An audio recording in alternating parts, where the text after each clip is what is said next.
Hi viewers, Tamil Nadu சட்டப்பேரவை தேர்தல் மொத்தம் 108 தொகுதிகளில் தாவேகா வெற்றி பெற்றது.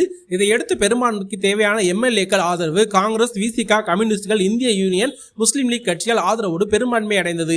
அதேபோல அதிமுகவில் எடப்பாடி பழனிசாமி மீது அதிருப்தியில் இருந்த எம்எல்ஏக்களும் தாவேகாவுக்கு ஆதரவு கொடுக்க நேற்று நடந்த நம்பிக்கை வாக்கெடுப்பிலும் அக்கட்சி வென்றது.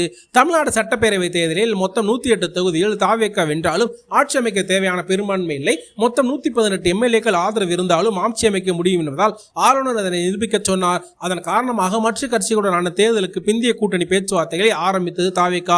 முதலில் காங்கிரஸ் தன்னுடன் கட்சியுடன் இணைத்து 10 வருட கூட்டணி திமுகவுடன் முறித்துக் கொண்டு தாவேகாவுக்கு ஆதரவு தெரிவித்தது. இனிவரும் உள்ளாட்சி தேர்தலில் மக்களவை தேர்தலில் எல்லாம் தாவேகா காங்கிரஸ் கூட்டணி தொடரும் என்று அறிவித்தது.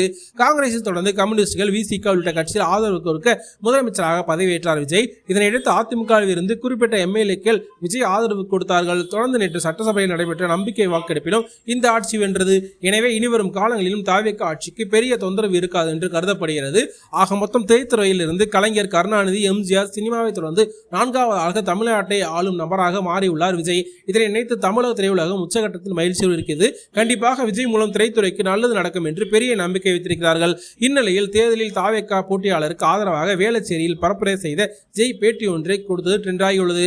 அவர் கொடுத்த பேட்டியில், நான் எதை பற்றியும் யோசிக்கவில்லை, தாவேகாவுக்கு எனது சப்போர்ட் இருக்க வேண்டும் என நினைத்தேன். தாமாக எப்படி பேசுவது என்று யோசித்த சூழ்நிலையில் தான் அதுவாக வந்தது. கேரியர், வாழ்க்கை என எதையும் பற்றியும் நான் யோசிக்கவில்லை. நல்லது செய்ய வந்திருக்கிறார், எனவே நாம் சப்போர்ட் செய்ய வேண்டும் என நினைத்தேன். அதுபோல என் மீது இருக்கும் அக்கறையும் நிறைய பேருக்கு பரப்புரைக்கு போக வேண்டாம் என்று சொன்னார்கள். உன் கேரியர் காலியாகிவிடும் என்று சொன்னார்கள். விஜய் அண்ணா தான் வருவார் என்ற நம்பிக்கை எனக்கு ரொம்பவே இருந்தது. அதில் பங்கு இருக்க வேண்டும் என்றுதான் நினைத்தேன். மற்றபடி எதிர்காலம் பற்றியோ கேரியர் பற்றியோ எதையும் யோசிக்கவில்லை என்றார். முன்னதாக பகவதி படத்தில் விஜய்க்கு தம்பியாக நடித்துத்தான் ஜெய் தனது கேரியரை ஆரம்பித்தார் என்பது நினைவுக்குது.